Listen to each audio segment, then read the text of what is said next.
मंच पर उपस्थित देवेंद्र कुमार जोशी जी, मंच के सामने बैठे हुए अंडमान निकोबार के सांसद महोदय, भारतीय जनता पार्टी के अध्यक्ष महोदय, गृह विभाग और यहां के प्रशासन के सभी वरिष्ठ अधिकारीगण और आज इस कार्यक्रम में उपस्थित प्यारे भाई और बहनों, आज दूसरी बार मेरे जीवन में मुझे आजादी के तीर्थ स्थल पर आने का मौका मिला है। मैं जब जब यहां आता हूं एक नई ऊर्जा और प्रेरणा प्राप्त कर कर वापिस जाता हूं, क्योंकि ये वो जगह है जहां पर अनेक नामी अनामी स्वातंत्र सेनानियों ने अनमानवीय टॉर्चर सहा है, अपना सर्वस्व बलिदान किया है और कठोर से कठोर हृदय के संकल्पवान व्यक्ति को तोड़ दे इस प्रकार की सभी यातनाओं को सहने के बावजूद भी जाते वक्त भी वंदे मातरम और भारत माता के जय घोष के साथ हो वापिस गए। देश भर के लोगों के लिए अंग्रेजों ने बनाई हुई सेल्युलर जेल सबसे बड़ा तीर्थ स्थान है और इसीलिए सावरकर जी कहते थे ये तीर्थों के अंदर महातीर्थ है, जहां पर आजादी की ज्योति को प्रज्वलित करने के लिए अनेक हुतात्माओं ने अपना बलिदान दिया। और मेरी ये आज की इस तीर्थ स्थान की मुलाकात इसलिए भी महत्वपूर्ण है कि वर्ष हमारे आजादी के अमृत महोत्सव का वर्ष, आजादी के संग्राम से प्रेरणा लेकर फिर से एक बार अपने आप को देश के लिए समर्पित करने का वर्ष और अमृत महोत्सव के मौके पर जब आजादी के 100 साल पूरे होंगे, सदी पूरी होगी, तब भारत कैसा महान होगा इसका संकल्प लेने का वर्ष। और इसीलिए देश के प्रधानमंत्री श्री नरेंद्र मोदी जी ने इस वर्ष को बहुत उत्साह के साथ आजादी के अमृत वर्ष के रूप में मनाने का निर्णय किया है और पूरे देश की जनता इस फैसले से न केवल खुश है, अपना सहभागिता देने के लिए उत्साहित भी है। और आज स्वतंत्रता आंदोलन की तपोस्थली पर, संकल्प स्थली पर जब मैं आया हूं तब सबसे पहले 1000 से ज्यादा स्वतंत्र सेनानियों के बलिदान और उनके संकल्प को बहुत सम्मान के साथ नमन कर कर मेरी बात की मैं शुरुआत करना चाहता हूं। मित्रों, आज विजयादशमी है। विजयादशमी के दिन को हम पूरे भारतवर्ष में बुराई पर अच्छाई के विजय के प्रतीक के रूप में बनाते हैं और आजादी का एक तीर्थ स्थल भी बुराई पर अच्छाई के विजय का प्रतीक है। यहीं पर एक संकल्प लिया गया था, भारत देश को, भारत माता को कोई गुलाम नहीं रख सकता। कितना भी ताकतवर शासन हो, उनको कोई अधिकार नहीं है इस महान देश पर शासन करने का। हम स्वतंत्र होंगे और अपनी विजय गाथा हम खुद लिखेंगे। और आज देखिए, आजाद हुए 75 साल हो गए और मोदी जी के नेतृत्व में भारत ने दुनिया के अंदर अपना स्थान प्रथम पंक्ति के डेमोक्रेटिक कंट्री के नाते प्रस्थापित किया है। मुझे लगता है आज जहां पर भी ये सारे हुतात्माओं की जहां पर भी उपस्थिति होगी, इनके मन को सुकून और शांति का अनुभव होता होगा, क्योंकि अब जो रास्ता मोदी जी के नेतृत्व में भारत ने आगे बढ़ाया है, जिस रास्ते पर चलने का निर्णय किया है और जिस रास्ते पर 7 साल के अंदर एक बहुत लंबी मजल हम काट कर यहां खड़े हैं, वो पीछे मुड़ने का रास्ता नहीं है, आगे बढ़ने का रास्ता है। और सावरकर और सन्याल जैसे, भाई परमानंद जैसे वीर स्वतंत्र सेनानियों की संकल्पना का भारत बनाने का रास्ता है। इसलिए मुझे आज यहां आकर बहुत बहुत आनंद भी होता है और बहुत उष्मा भी मैं महसूस करता हूं। आज स्वतंत्र वीर सचिन सन्याल की कोठरी में जाकर उनके चित्र पर माल्यार्पण किया मेरे जैसे व्यक्ति के लिए भाव विभोर होने वाला क्षण था। शायद ये सभी स्वतंत्र सेनानियों में सचिन सन्याल जी एक ही व्यक्ति थे जिनको 2 बार काला पानी में लाया गया था और 2 बार सजा हुई थी। और पश्चिम बंगाल का हमारे स्वतंत्रता के संग्राम में बहुत बड़ा विशिष्ट योगदान रहा है। मैं जब यहां आता था तो 1938 तक के सारे स्वतंत्र सेनानियों को जिनको यहां लाया गया, उनकी सूची बड़े सम्मान के साथ यहां बनाई है, उसको देखा।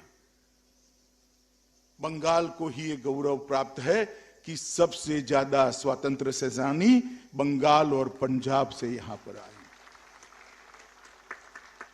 और ये पूरे देश के लिए गौरव की बात है कि सचिन सन्याल इतनी यातनाएं सहन करने के बाद जब वापिस गए, फिर भी इन्होंने अंग्रेजों के खिलाफ संघर्ष नहीं रोका और मां भारती को गुलामी की जंजीरों से स्वतंत्र कराने का अपना अभियान भी नहीं रोका। फिर से आना पड़ा, परंतु वो अभियान उन्होंने चालू किया। ये पुण्यात्माओं का मैं आज यहां पर आशीर्वाद भी मांगता हूं और उनसे प्रेरणा भी प्राप्त कर फिर से एक बार अपने आप को महान भारत के संकल्प के लिए मैं समर्पित करता हूं। मित्रों, आज जब हम यहां बैठे हैं,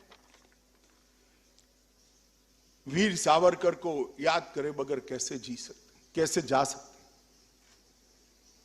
सेल्युलर जेल को सावर जी के मनोभाव से तीर्थ स्थान बनाने का काम सावरकर जी ने करा था।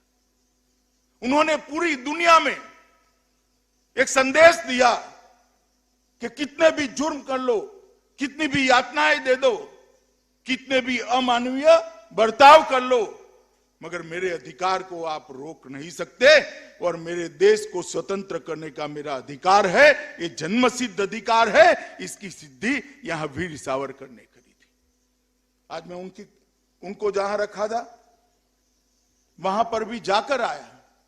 इसके सामने ही फांसी घर है, इसके सामने ही कोलू के अंदर बैल की जगह हमारे स्वतंत्र सेनानियों को जोड़कर तेल निकालने वाली स्थली भी उसके सामने, उसके सामने ही पूरी बेड़ियों की जंजीरों में रोककर बांधकर कोड़े से देने की सजा का स्थल भी उन्हें। न जाने 10 साल के अंदर सावरकर जी ने कितने कितने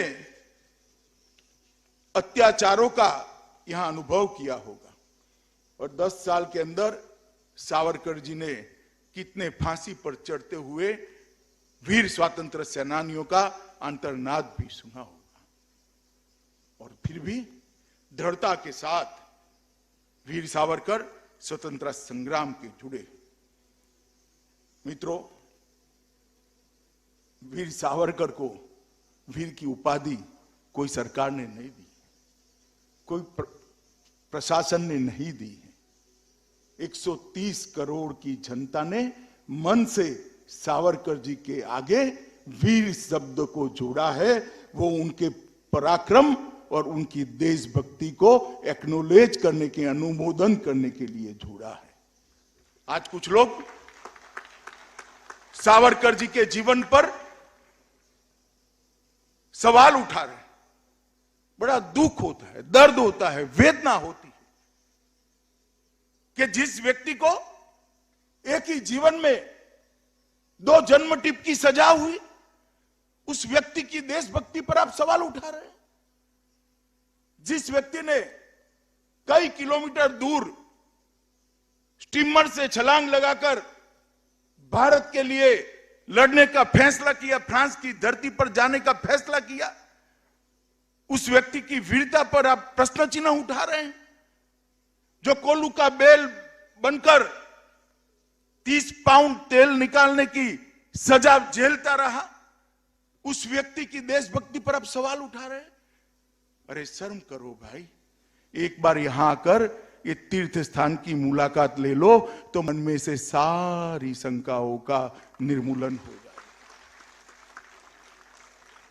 मैं पहले आया था तब भी स्वतंत्र सेनानियों के स्मृति में यहां एक अमर ज्योत सूरी की, जो 24 घंटा 365 दिन पूरे भारतवर्ष को प्रेरणा देती है।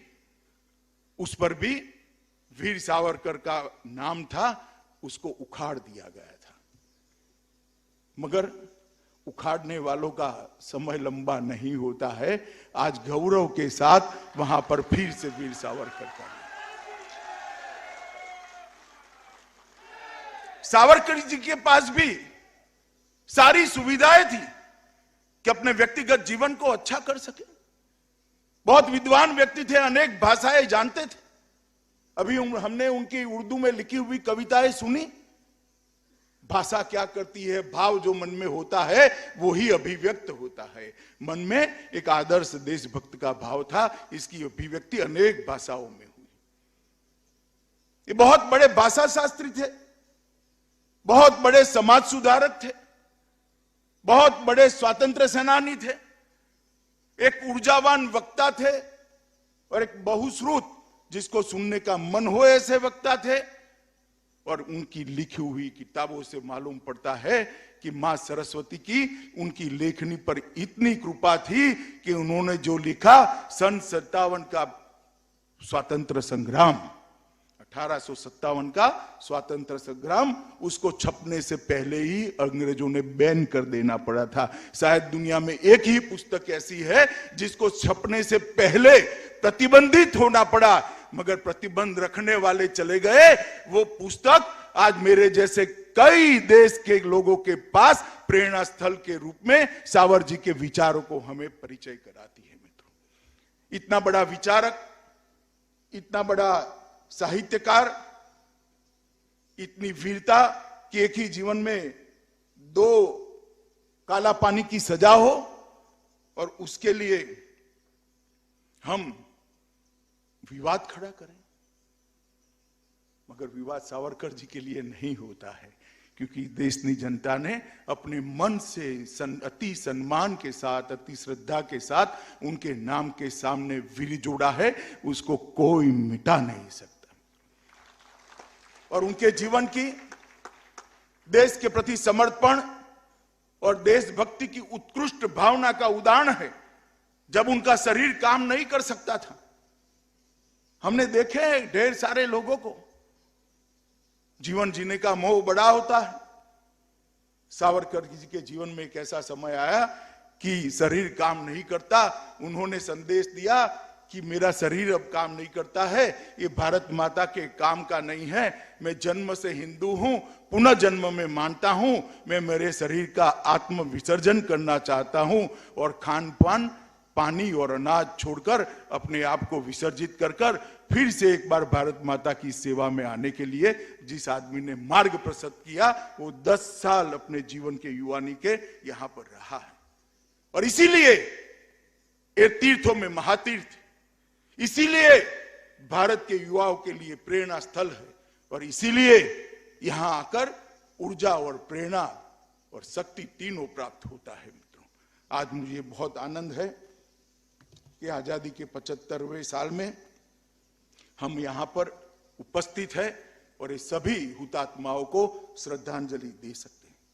मित्रों, मोदी जी ने आजादी के 75 साल आजादी का अमृत महोत्सव मनाने का इसलिए निर्णय लिया है कि विशेषकर युवा पीढ़ी को आजादी के संग्राम की जानकारी मिले।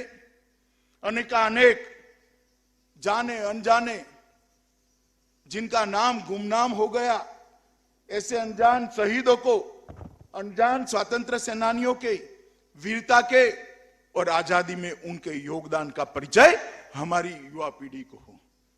एक और आजादी के अमृत महोत्सव के माध्यम से देश की युवा पीढ़ी में फिर से एक बार देश के लिए कुछ करने का जज्बा और देशभक्ति को जागरूक करना है। और दूसरी ओर इस देश को कैसा बनाना है, महान भारत कैसा होगा। मोदी जी हमेशा कहते हैं भारत प्रथम। वो कल्पना क्या है, इसके लिए संकल्प लेने का भी यही वर्ष है। यहां से मैं पूरे देश के युवाओं को कहना चाहता हूं कि हम आजादी के बाद ही जन्मे हैं। हमें आजादी के लिए मरने का मौका तो नहीं मिला, देश के लिए मरने का मौका नहीं मिला, मगर क्या हम देश के लिए जी सकते हैं, देश के लिए जीने का निर्णय कर सकते हैं? और अगर ये निर्णय हम करना चाहते हैं तो आजादी के अमृत महोत्सव के वर्ष के अलावे कोई अच्छा मौका हो नहीं सकता, और इस सेल्युलर जेल के अलावे कोई अच्छा स्थान हो नहीं सकता।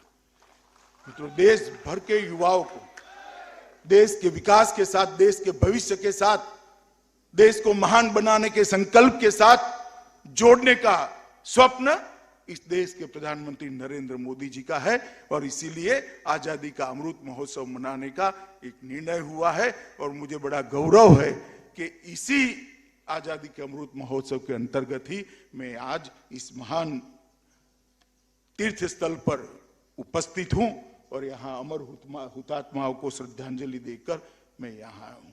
मित्रों, ये जेल का इतिहास है। सन 57 की प्रथम क्रांति से लेकर 1938 तक अंग्रेजों के लिए जो सरदर्द बन जाते थे, वो सारे स्वतंत्रता सेनानियों को यहाँ लगे। लगभग 1000 के करीब लोगों ने यहाँ पर अपने जीवन के उत्तम वर्ष यातनाएं सहन करते करते निकाले हैं।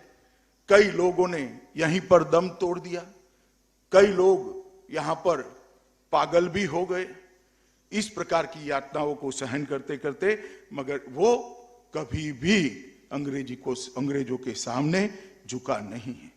सन 57 की क्रांति के बाद यहां पर जो पहला जत्था लाया गया, उसमें से 90% लोग बहुत शास्त्रों के विद्वान थे, जमींदार थे, बड़े बड़े सेनानी थे, बड़े योद्धा थे। ऐसे लोगों को यहां मजदूरी कराकर जेल बांधने के काम में लगा दिया गया था, मगर फिर भी इन्होंने माफीनामा नहीं दिया। फिर भी इन्होंने मन से देशभक्ति की ज्वाला को जरा एक समय के लिए भी बुझने नहीं दिया। लड़ते रहे, अपने जीवन तक लड़ते रहे। और सन 57 क्रांति से लेकर जब हमारा आजादी का आंदोलन समाप्त हुआ, तब तक न जाने कितने कई लोग यहां पर आए। महाराष्ट्र के फड़के जी, इनके आंदोलन में जो रामोसी सशस्त्र आंदोलन हुआ, उसके योद्धा भी यहां आए। मणिपुर बर्मा का स्वतंत्र संग्राम, इसके योद्धा भी आए। पंजाब के गदर आंदोलन के योद्धा भी आए। बंगाल के अनुशीलन समिति के लोग भी आए। अलीपुर मामले के सारे स्वतंत्र सेनानियों को भी यहां लाया गया। ढेर सारे स्वतंत्रता के लिए किए गए प्रयास यहां पर आए। यहां सावरकर बंधु दोनों भाई कई सालों तक रहे।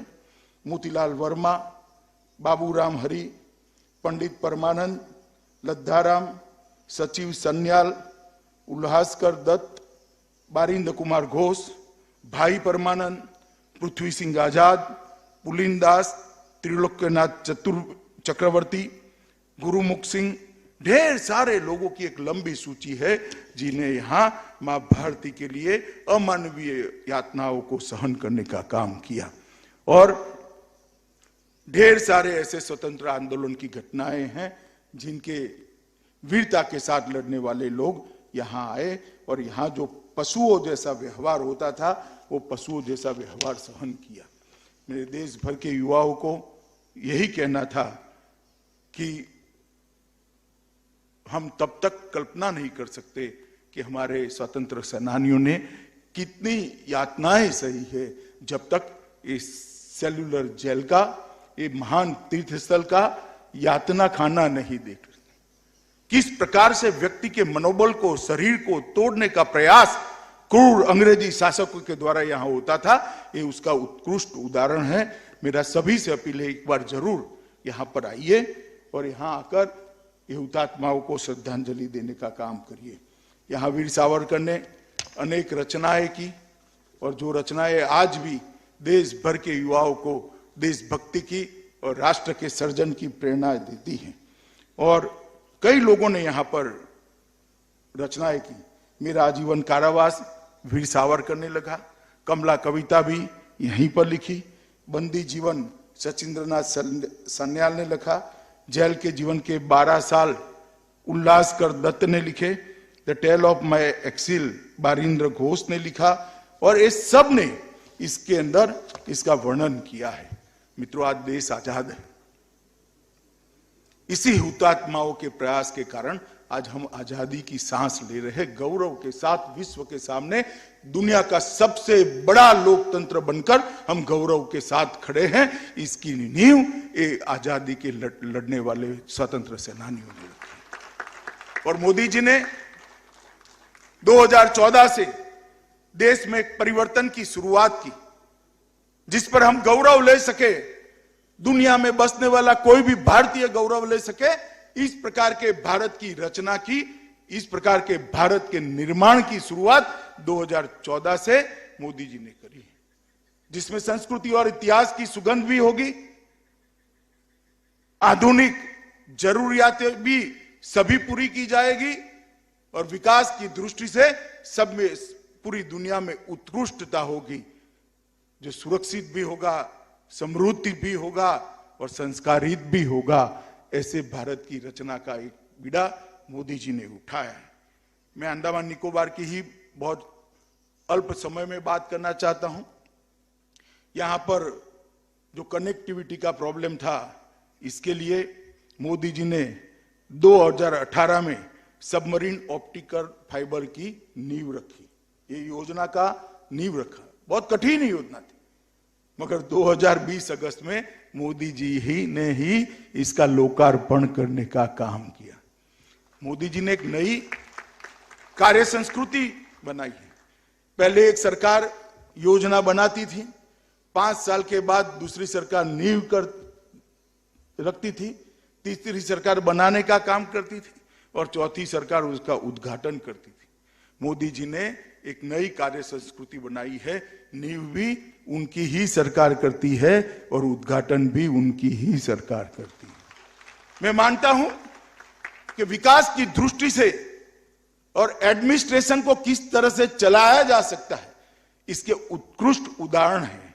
और यहां पर ये अंडमान निकोबार में भी दिखाई पड़ता है, क्योंकि 18 में नींव डालना और 2020 में इसका उद्घाटन करना, 1224 करोड़ का समंदर के अंदर ये केबल बिठाना, 12 प्रमुख द्वीपों को जोड़ना और पोर्ट ब्लेयर में 200 Gbps तथा अन्य द्वीपों में 100 Gbps की दूरसंचार की बैंडविड्थ उपलब्ध कराना, मैं मानता हूं ये भगीरथ काम 2 साल में पूरा किया है। यहाँ एक फ्लैग पॉइंट भी मोदी जी ने बनाया। नेताजी यहां आए थे, सबसे पहला अंग्रेजों से स्वतंत्र होने का सम्मान भारत में अगर किसी भूभाग को है तो अपने अंडमान निकोबार को है। भारत का राष्ट्रध्वज सबसे पहले नेताजी ने 43 में यहां पर फहराया था और वही जगह पे 100 फुट ऊंचा तिरंगा फहराने का काम हमारे प्रधानमंत्री नरेंद्र मोदी जी ने 3 द्वीपों का पुनः नामकरण भी किया। हेवलॉक द्वीप का नाम बदलकर स्वराज द्वीप, जो सारे हुतात्माओं को श्रद्धांजलि के रूप में नामकरण किया। नील द्वीप के नाम शहीद द्वीप, जिन्होंने यहां अपने जान का बलिदान दिया, उनको श्रद्धांजलि देने का काम किया। और रोस द्वीप का नाम नेताजी सुभाष चंद्र बोस द्वीप रखा गया, क्योंकि भले सुभाष चंद्र बोस ने 2 साल के अल्पकाल के लिए इस भूमि को स्वतंत्र कराया था, मगर अब चीरकाल के लिए, सनातन काल के लिए भूमि स्वतंत्रता प्राप्त कर चुकी है। इसका प्रतीक ये सुभाष चंद्र बोस द्वीप है, इसीलिए इसका नाम रखा गया। अक्षय ऊर्जा परियोजनाएं 20 megawatt ground mounted solar power plant की स्थापना की गई। इलेक्ट्रिक कारें और बसों का उपयोग यहां पर बढ़ाया गया है। 500 यात्री व 150 टन मालवाहक जहाजों का यहां शुरुआत किया गया है। स्मार्ट मीटरिंग पूरा हो चुका है। धानी खाड़ी बंद की ऊंचाई बढ़ाकर पीने का पानी का व्यवस्था किया गया है। मेडिकल कॉलेज 2015 में ही यहां शुरू कर दिया गया है। जल जीवन मिशन के तहत द्रुत गति से काम शुरू हो गया है। प्रधानमंत्री स्वनिधि योजना के तहत लगभग 478 ऋण स्वीकृत किए गए हैं, जो 100% के बाहर हैं। प्रधानमंत्री सहज बिजली हर घर योजना उसका 100% लक्ष्य हासिल कर दिया गया है। एक राष्ट्र एक रेशन कार्ड यहां पर लागू कर दिया गया है। स्वास्थ्य और कल्याण केंद्र उसके 95 लक्ष्य के मुकाबले 129 स्वास्थ्य और सेहत केंद्रों की स्थापना करने का काम भी पूरा कर दिया गया है। पूरे लक्षद्वीप में कोई माता को केरोसिन जलाकर, लकड़ियां जलाकर खाना न पकाना पड़े, ये अंडमान निकोबार को धुआं मुक्त करने का काम प्रधानमंत्री जी के नेतृत्व में हो गया है और यहां पर भी देश की तरह एक विकास की बाहर आई है। मित्रों, आज मैं फिर से एक बार यहां जाने अनजाने अनेक हुतात्माओं और देश भर में जिन्होंने आजादी के लड़ते लड़ते अपना जीवन का सर्वश्रेष्ठ काल समर्पित किया मां भारती के चरणों में, और कुछ लोगों ने अपना पूरा जीवन ही बलिदान कर दिया। कई लोग अपनी पढ़ाई लिखाई छोड़कर आजादी के आंदोलन में लगे, अपनी पूरी भविष्य, अपना पूरा कैरियर भारत मां के चरणों में समर्पित किया।